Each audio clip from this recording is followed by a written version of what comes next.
Sigo entonces.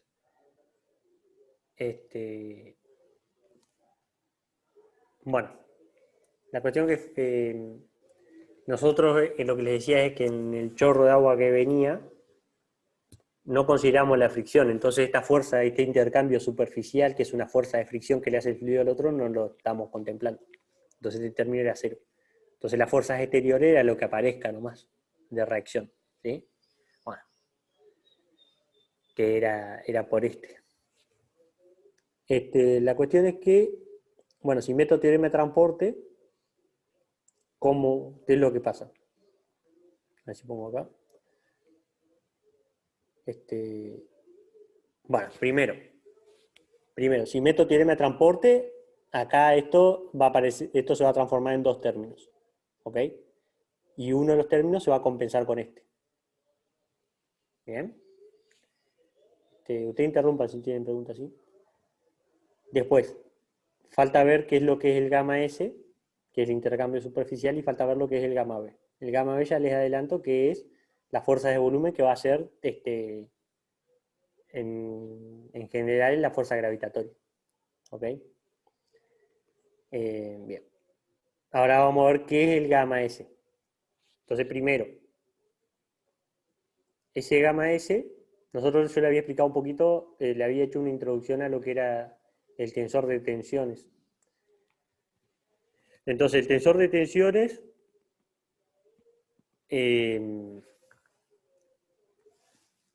junta, o sea, el tensor de tensiones es una matriz de 3×3 que junta lo que se conoce como estado tensional en el fluido. ¿Sí? Y eso, el estado tensional son todas las tensiones posibles, cada una subordinada a un plano determinado. Entonces, ¿se acuerdan que yo tenía un sólido completo, o bueno, una masa de fluido, y está sometida a fuerzas, ¿no? Todas fuerzas exteriores ahí. Si yo corto el fluido y saco esta parte, y me quedo con esta mitad del fluido, en esa mitad está actuando en cada puntito una tensión. Bueno, esa tensión se descompone en ese vector tensión. Ese vector tensión va a depender de qué plano cortaste vos, separaste la otra pieza. ¿Sí? Si el plano era así, va a ser distinta la tensión, y si el plano es así, va a ser distinta. ¿Sí? Entonces vos en un punto pueden pasar infinitos planos, por cada punto. ¿Sí? Acá, por ejemplo, hay un dibujo de un punto. ¿Sí? En ese punto hay un diferencial de superficie y en el cual actúa un vector tensión, que es tensión total, y se descompone en una parte que es la presión, que la presión sabemos que siempre actúa perpendicular a la superficie. Y después este vector tensión T asterisco, que es un vector de tensiones que vamos a ver que es vector de tensiones viscosas. ¿Sí? Entonces, si el fluido está quieto, que sería hidrostática, este término es cero y te queda solamente la presión. Siempre hay una fuerza actuando en la superficie que es la presión. Si el fluido está en movimiento, van a aparecer las tensiones viscosas. Y las tensiones viscosas van con la ley de viscosidad de Newton. ¿Sí? Entonces, ¿cuál es la fórmula para el T? Bien, la fórmula para el T esto es toda una demostración ahí matemática, pero vos podés averiguar este T haciendo el producto entre el tensor de tensiones, que es una matriz de 3×3, por el vector normal, que es el que está dibujado acá. ¿Sí? Acá está un normal que está en la dirección Y. Esto está en cualquier libro de mecánica de fluido o de mecánica de sólidos, son cosas comunes, digamos, lo que es el tensor de tensiones, pero yo no me puedo profundizarles mucho más que lo que hicimos la otra vez, porque es de otra materia, digamos. No, o sea, vamos a terminar. Son cosas muy. A ver, para los ejercicios prácticos que ustedes necesitan resolver, no, no lo van a usar casi. ¿Sí? Si tienen que hacer algún cachito más complicado, que tienen que usar un programa, y sí, necesitas un poco entender estas cosas. ¿Sí? Si vas a hacer algo más complicado, digamos. Como lo que vamos a ver ahora, después vamos a ver un par de ejemplos numéricos ahí. Y van a entender la utilidad de estas cosas, de entender estas cosas. Pero yo lo que quiero es que ustedes tengan un pantallazo de lo que hay atrás, ¿sí? En las ecuaciones de Navier-Stokes. Entonces, esto se llama tensor de tensiones viscosas. ¿Cómo las calculo? Bueno, nosotros hasta ahora en los ejercicios, apenas empezamos el curso, teníamos un tau que era las tensiones, que la ley de viscosidad de Newton te decía que esas tensiones eran coeficiente de viscosidad de Newton por derivada de la velocidad respecto de I. ¿Sí? Era un gradiente de velocidad. Bueno, entonces ahora esto va a ser lo mismo que lo anterior, pero 3D. Entonces, este tau va a ser igual a, ahora el coeficiente de viscosidad no va a ser un coeficiente, sino que va a ser una matriz con coeficientes, ¿sí? Multiplicado por, ahora el gradiente que era, antes era la derivada de B respecto de I, por ejemplo, bueno, ahora no, va a ser un tensor gradiente de velocidad, ¿sí? Que va a tener todas las derivadas de las B. Y las B es Bx, Bi, Bz, y las puedo derivar respecto de X, respecto de Y y respecto de Z. Entonces, ¿cuántas combinaciones posibles hay? Son 9. Entonces es un tensor, 3 por 3. ¿Sí? Bueno, este tensor de tensiones viscosas tenía algunas propiedades. Una de las propiedades era que era simétrico, ¿sí? O sea, esta tensión, tau xi, es, es igual a esta, digamos, ¿no? O sea que acá hay, de las 9 componentes, hay 6 nomás que son linealmente independientes. Que es esta en X, esta en Y y esta en Z, que estas son tensiones viscosas, que tienen las direcciones normales. O sea, este tau XX tiene la misma dirección que la presión, ¿ok? Pero el origen de este tau XX no es el mismo origen que el de la presión, ¿sí? Este, este viene dado por las tensiones viscosas. O sea, para que aparezca esta tensión tiene que estar en movimiento el fluido. O sea, tiene que haber una deformación, ¿sí? Y para que aparezca la presión siempre está, aunque esté en hidrostática, siempre está. ¿Bien? Entonces, bueno, había una propiedad es que, yo le digo, hay 6 coordenadas linealmente independientes, ¿por qué? Porque estas 3 son iguales a esta, o sea, es simétrico esto. Y después, yo le había dicho que si vos tenés la papa que la cortás a la mitad y aparece una tensión, porque pusiste ese plano. Pero si yo me hubiera quedado con esta parte y hubiera puesto este plano, esta presión que pusiste de este lado acá, ahora es la misma, pero igual y contraria. ¿Por qué? Porque está en equilibrio. Entonces esa propiedad matemáticamente se traduce en que hacer esto que nosotros expresábamos como T de I, hacer T de menos N es lo mismo que hacer menos T de N. ¿Sí? Básicamente estás diciendo que el tensor es lineal. No importa. Es un poco matemática. Pero cuestión que, vamos con la ecuación de cantidad de movimiento, que era, este gamma S es una matriz que es el tensor de tensiones totales. Ahí aparece todo. Tensiones de viscosidad y tensiones de presión. La fuerza volumétrica es ρ por G nomás. ¿Sí? El gamma, este es el peso total del fluido en tu volumen de control. Después, cuando vos metés la derivada temporal, la derivada esta temporal acá, metés teorema de transporte, te aparecen dos términos, y uno de los términos era un flujo convectivo, ¿sí? Que lo podés juntar con este. Pasa que nosotros acá decimos, consideramos un volumen de material y estamos diciendo, cuando decimos un volumen de material nos referimos a que tu volumen de control se mueve con el fluido. Es decir, que la W es igual a la B. Y si la W es igual a la B, los dos términos que son parecidos, uno desaparece. El que desaparece es este y te sobrevive solamente este. ¿Ok? Que en realidad acá, este W en realidad es una B. ¿Sí? ¿Por qué? Porque las dos cosas son iguales. Acá lo cancelaste, te dio 0. Y este que salió del teorema de transporte, el teorema de transporte, esta integral se transforma en esta y en esta. ¿Bien? Bueno. Estamos en esta parte del lado izquierdo y el lado derecho tenés ρ por G, y esto, ahora lo que nos falta saber es cuánto vale el T. Este que es una matriz. Está. Este T, ahora vamos a ver qué es, pero en principio ese T es tensor de tensiones viscosas, que hay que ver cómo lo calculamos, y la presión por la identidad, o sea, P, o sea, P y P. 0, 0, 0, 0, 0, 0. O sea, eso es P por la matriz de identidad. ¿Bien? Bueno, ahora, antes de ver qué es el T, lo que hacemos es esto. Fíjense que las integrales que son de área, se puede aplicar teorema de la divergencia y llevarlos a integrales de volumen, ¿sí? Entonces, vamos con este término, por ejemplo. Este término que está acá. ¿Sí? Fíjense, esto es una cantidad vectorial porque es el B que estaba, el B tiene tres componentes, X, Y, o sea, BX, BY, BZ, o U, B, W. Cuando vos decís derivada parcial respecto del tiempo de esto, está diciendo la derivada parcial de cada componente del vector. O sea que estos son, es como que es una integral en X, una integral en Y, una integral en Z. ¿Sí? O sea, esto es un vector. Y está igualado a otro vector, así que tengo que igualar componente con componente. Es decir, son tres incógnitas en cada ecuación. Es como esta ecuación es una ecuación vectorial, son tres ecuaciones escalares, digamos. ¿Sí? Van siguiendo más o menos. Más o menos esto tiene que tener un ruido nomás y ver en dónde desemboca. Entonces, si vos querés aplicar el teorema de la divergencia, es el teorema de la divergencia, pero versión vectorial. Entonces, lo que voy es que, primero, vamos con esto. La integral esta de superficie de este término, si es la B es W, entonces cambio y pongo la B.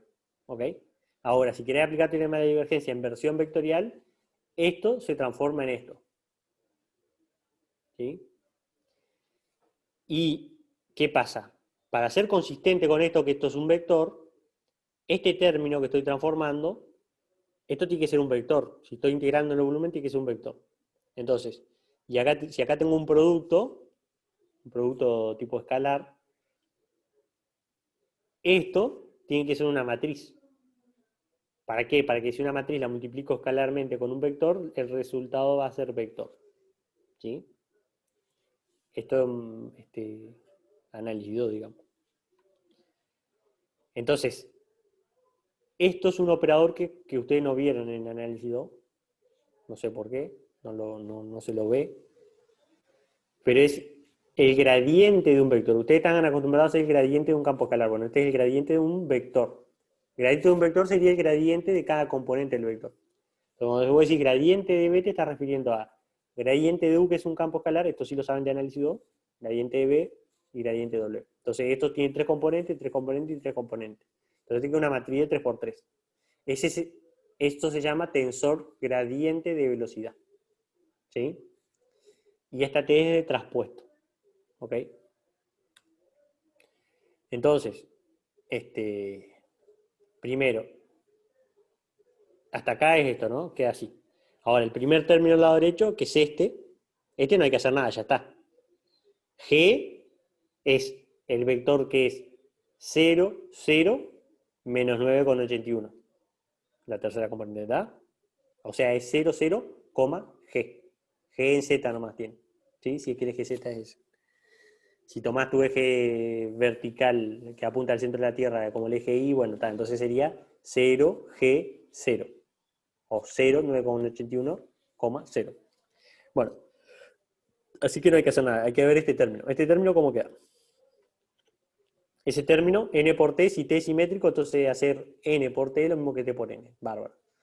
Bien, después, de acá a acá, aplico teorema de la divergencia. Entonces, si esto era, bueno, era matriz por vector, esto te queda vector. Bueno, acá, esto es, te queda matriz, y este es un producto escalar, digamos, entonces te baja el orden de esto. Entonces este que era matriz de 3×3 va a pasar a ser vector. ¿Sí? Hay que ver qué es esto. Esto es la divergencia, pero ahora es la divergencia. Ustedes conocen hacer la divergencia de qué. Ustedes conocen hacer la divergencia de un campo vectorial, ¿no? Y la divergencia es la derivada parcial respecto a X de la primera componente del vector más derivada parcial respecto a Y de la segunda componente y así. Bueno, acá yo quiero hacer la divergencia, pero de una matriz. Entonces el resultado va a ser un vector. ¿Sí? Hay que definir esa operación, no importa. Cuestión que este T era presión y tensor de tensiones viscosas. Entonces, ¿qué pasa? Matriz con esto que es hacer la divergencia de esto te va a quedar un vector. Acá falta un paréntesis, ¿no? Paréntesis y paréntesis, porque hay un más acá. Me comí el paréntesis acá, falta un paréntesis. Y esto de P es un escalar, es un campo escalar. Entonces esto es el gradiente de P. ¿Bien? Y esto, fíjense que usted todo el tiempo, cuando hacen tuberías, si vieron hidrodinámica con la parte de... Si ustedes vienen un poco de hidrodinámica en la parte de... con Luis Gil o no sé con quién tenían, con Alfonsina. En la parte hidrodinámica ven un poco de Bernoulli, la ecuación de Bernoulli. O al menos eso se veía en civil y en eléctrica. Supongo que en industrial debería ser lo mismo también. O capaz que ustedes ya escucharon, no sé, en cualquier programa de ciencia o en la vida, habrán escuchado alguna vez que para que haya movimiento del fluido tiene que haber una diferencia de presión, ¿no? O sea, tiene que haber más presión de un lado que el otro si el fluido va en ese sentido. Hay más presión acá, va para allá, por la diferencia de fuerza. Bueno, eso, cuando vos decís presión acá y presión acá son diferentes, hay un gradiente de presión. El gradiente, burdamente, vos decís presión acá menos presión acá dividido la distancia que lo separa. Eso es un gradiente. ¿Sí? Cuando esa distancia tiende a cero es el gradiente matemático, digamos. Pero si a los efectos prácticos se le dice gradiente. Vos decís que hay un gradiente cuando hay una diferencia de valor en dos puntos que están separados a una distancia. Eso es un gradiente. En criollo, digamos. ¿Sí? No es lo mismo que el gradiente matemático, porque el gradiente matemático es en un punto. ¿Sí? Pero fíjate que esto ya tiene el carácter de las cosas que se usan, digamos. ¿Sí? Solo que está en tres dimensiones. ¿Bien? Así que está, tengo esto. Bien. Estas dos cosas. Así que este término se transformó en todo esto. ¿Ok? Después, todo esto, a ver, este término está como está. Este término pasó a ser esto. Así que este término, junto con este término, que son el lado izquierdo, si vos usás la derivada total, que es esto, que acá está la regla de la cadena, esto creo que lo hicimos, no la clase pasada, lo habíamos hecho cuando yo le expliqué la derivada total. Entonces la derivada total de b, que es un vector, es la derivada parcial de b respecto de t. ¿Por qué surge esto? Esto surge porque la b, tengo la bx, by, bz, pero a su vez la coordenada x depende de t también. Entonces tengo que aplicar regla de la cadena. No sé si se acuerdan. Entonces, si vos querés hacer la derivada temporal, tenés que hacer la derivada parcial respecto del tiempo y después la derivada de x respecto de... la derivada de b respecto de x por la derivada de x respecto de t. Pero la derivada de x respecto de t es la componente bx de la velocidad. Entonces ahí te va a surgir este b que aparece. ¿Sí? Bueno, está. Cuestión que este término y este término, que sería este término más este término, si vos usás esto, se transforman en este término nomás. Después, este otro término que era el primero al lado derecho, si está en integral de volumen, lo paso sumando para el otro lado y me queda sumando estas dos cosas. Y después esta, que está sumando, la paso restando. Menos ρ por g. Y ahora, si esta ecuación igual a 0, porque no quedó nada de este lado, pasa este todo sumando y restando, de que se tiene que cumplir para todo volumen. Entonces, si se tiene que cumplir para todo volumen, significa que lo de adentro tiene que ser 0. Y esto es lo que hablábamos en algún momento de que cuando vos decís, la integral de A hasta B vale 0. Entonces, ¿la F que estás integrando vale 0? No, bueno, no necesariamente. Ahora si vos decís, la integral de A a B vale 0, pero para todo A y B, bueno, la función tiene que ser 0, sí o sí. Porque yo ese A y B lo puedo elegir recontra chiquito, grande, qué sé yo, lo voy moviéndolo. Y si siempre me da 0, la función sí o sí tiene que ser 0. ¿Ok? Porque estoy sacando todas las posibilidades eso de que se compensen las áreas y esas cosas. ¿Ok? Bueno, esto es lo mismo. Si vos decís, esto vale 0 para todos los volúmenes.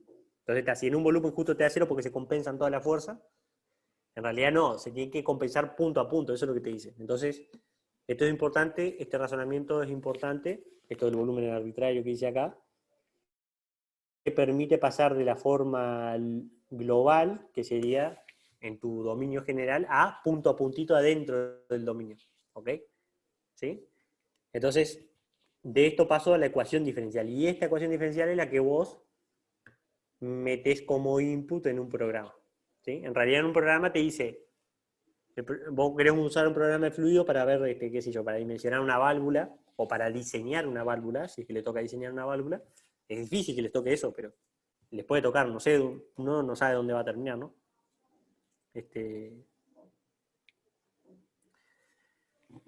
Entonces, el programa te va a decir, bueno, yo resuelvo esta ecuación, y vos tenés que saber de esta ecuación qué es lo que es cada cosa.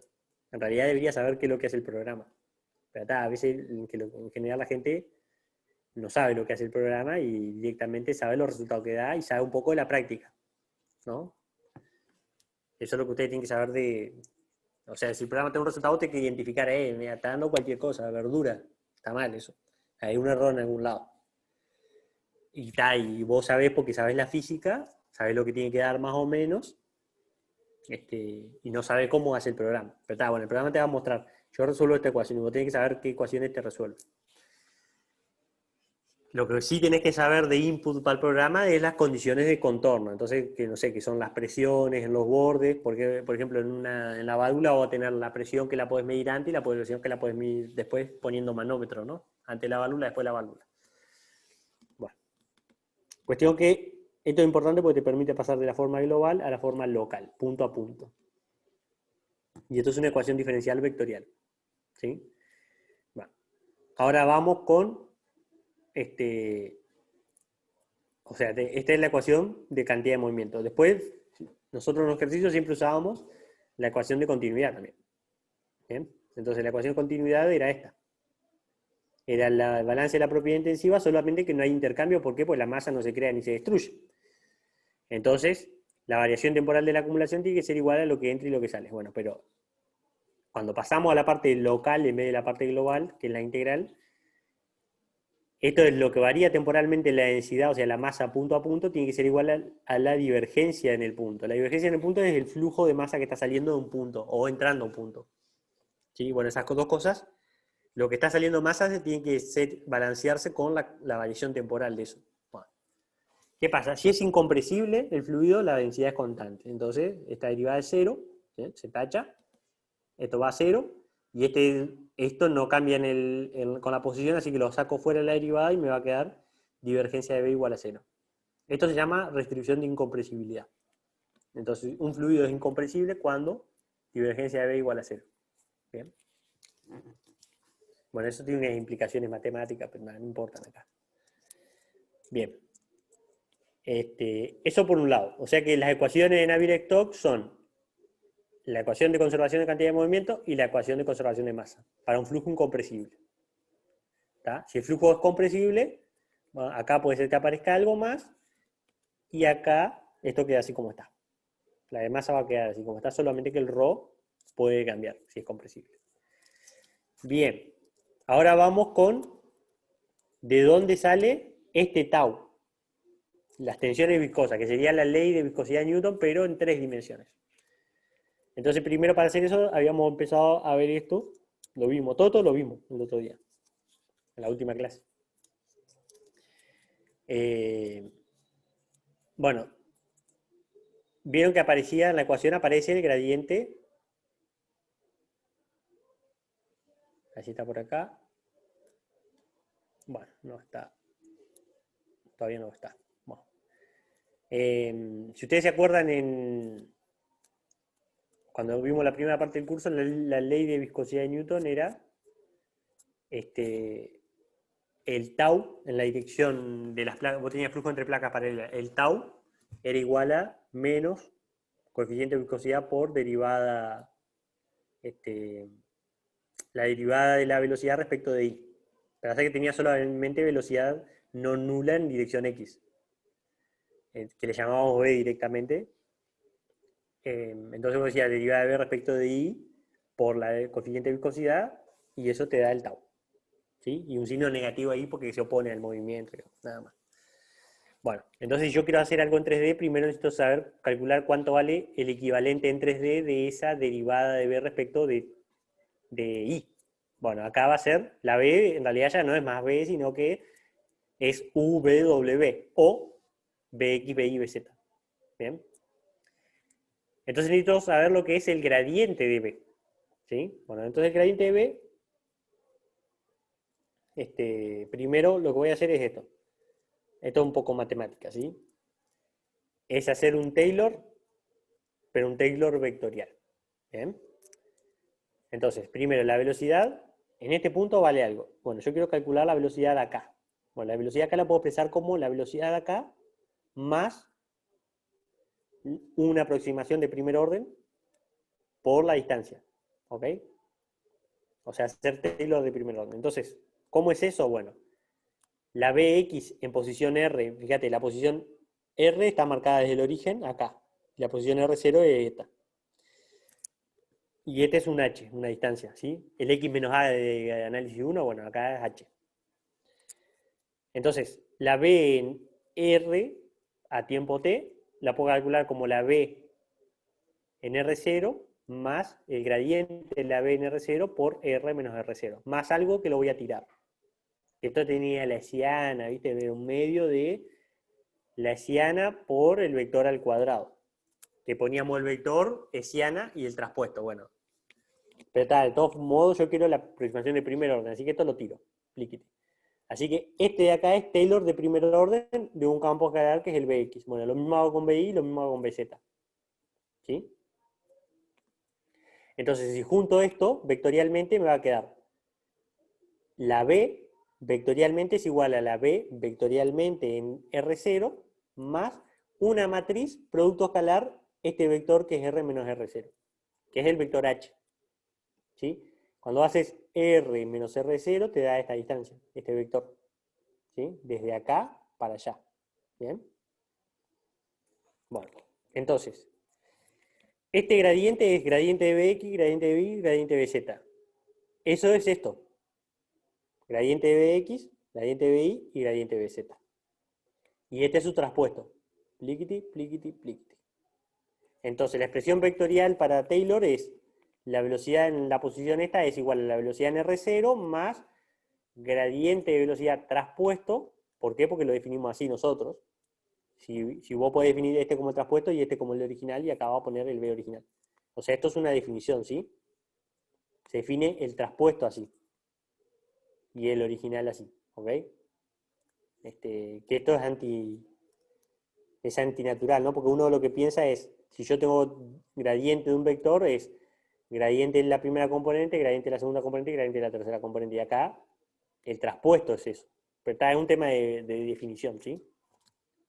En general los libros lo definen así. ¿Ok? Pero no está mal si vos lo definís así y acá cambiás y te va a quedar el original. ¿Cómo? No, no escucho. Bueno. Cuestión que está. La velocidad en el punto es la velocidad en R0 más gradiente de velocidad evaluado en R0 por R menos en R0. Y esto lo voy a tirar. ¿Sí? Es un error que es del orden de la norma de qué tan alejado estás del punto. Bueno, resulta que, ¿qué pasa? Lo que genera tensiones viscosas, el tau, no es solamente el gradiente de velocidad. ¿Sí? Entonces yo le había explicado que había dos componentes. ¿Sí?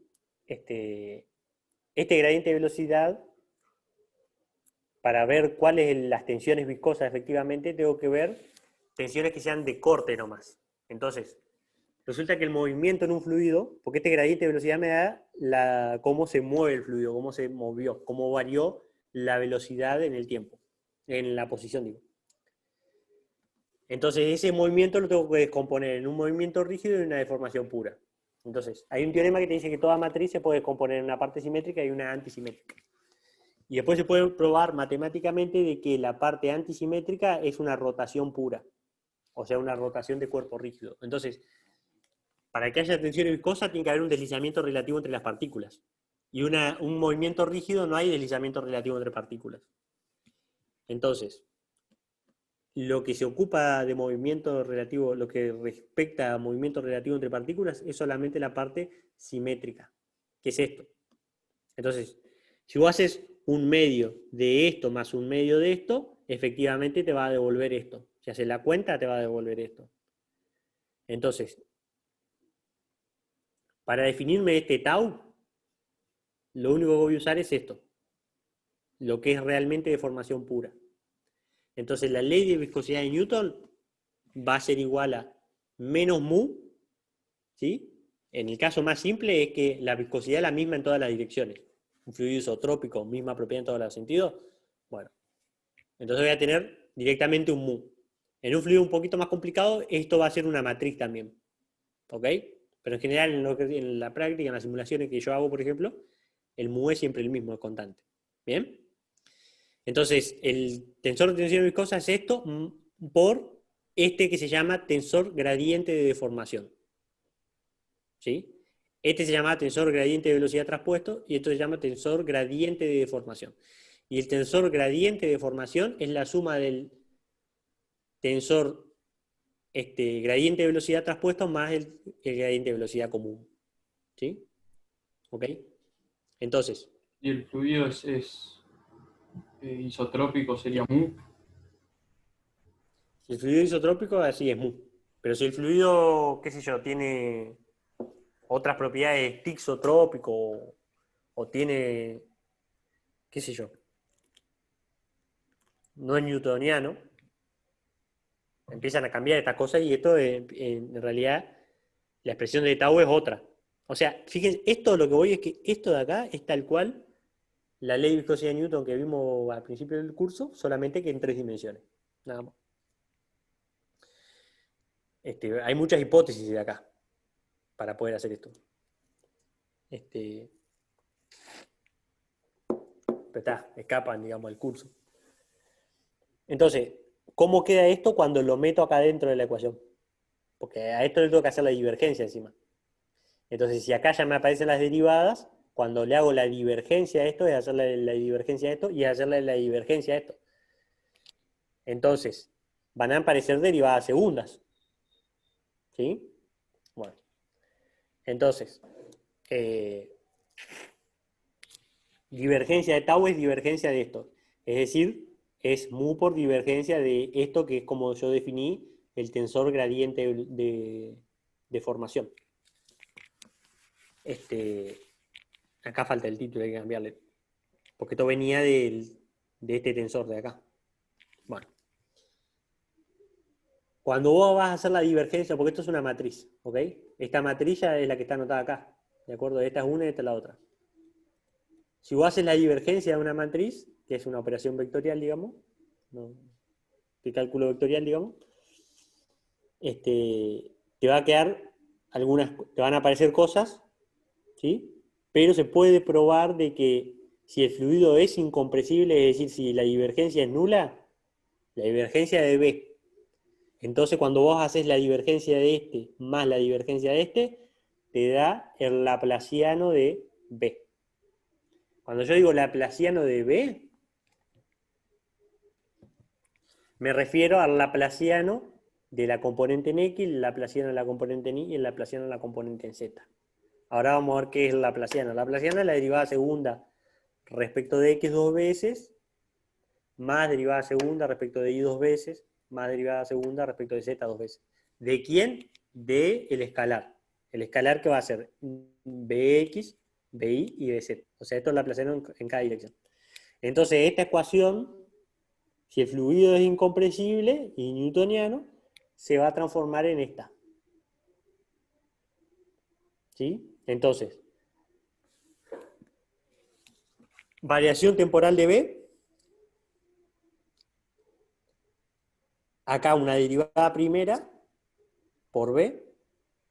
Después, gradiente de presión, fuerza volumétrica de peso, y esto es una fuerza viscosa. ¿Ok?